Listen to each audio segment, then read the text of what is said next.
Hey, this is Wednesday 13 from the Murder Dolls and Wednesday 13, and you're watching ESP TV.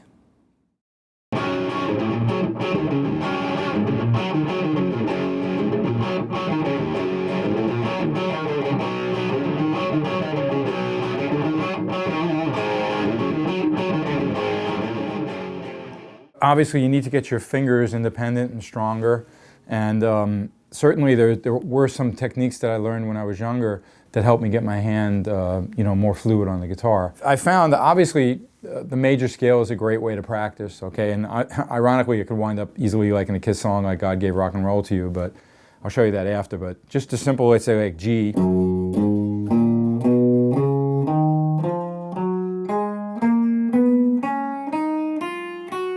Now obviously that same scale could be done chromatically up and down the neck, you know. So then you got the...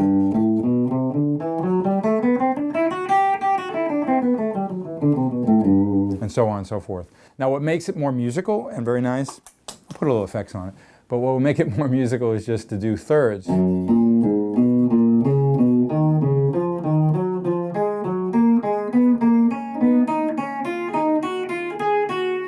And so on backwards. That certainly is a bigger challenge, of course, you know.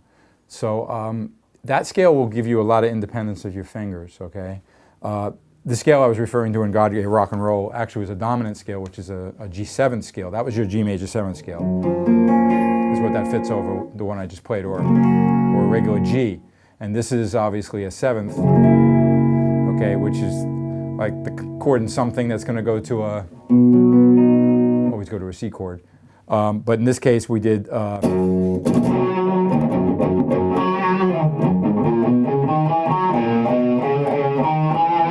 and then I went into,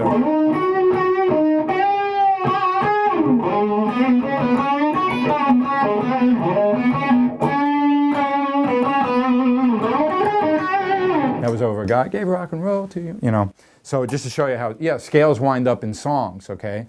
Now one last technique I'll show you guys that is kind of, it's really hard to play, but it was something that it's not so much musical, although some guys could probably make music out of it. But it was really a finger exercise, and it has to do with using the tritone, but walking across the fingerboard like a spider almost, and doing this really makes your fingers very independent and strong. So I'll show you. Not about the notes here. This is all about the pattern that you're playing. Then you're jumping across to, and then you keep walking across the strings, going up 1 fret. And when you get there, now you're walking back down across the strings.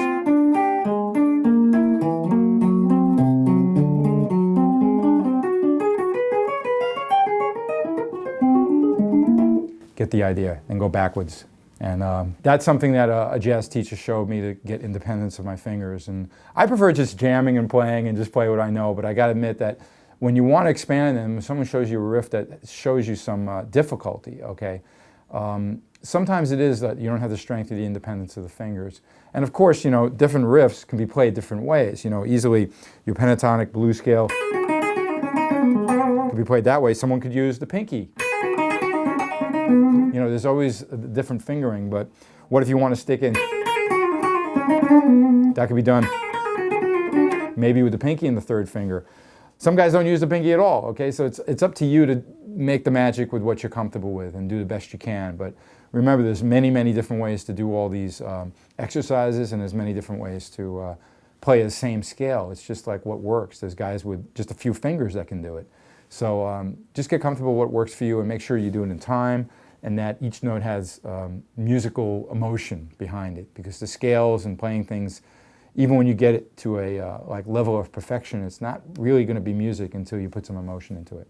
So that's my tips for fingers and technique for scales.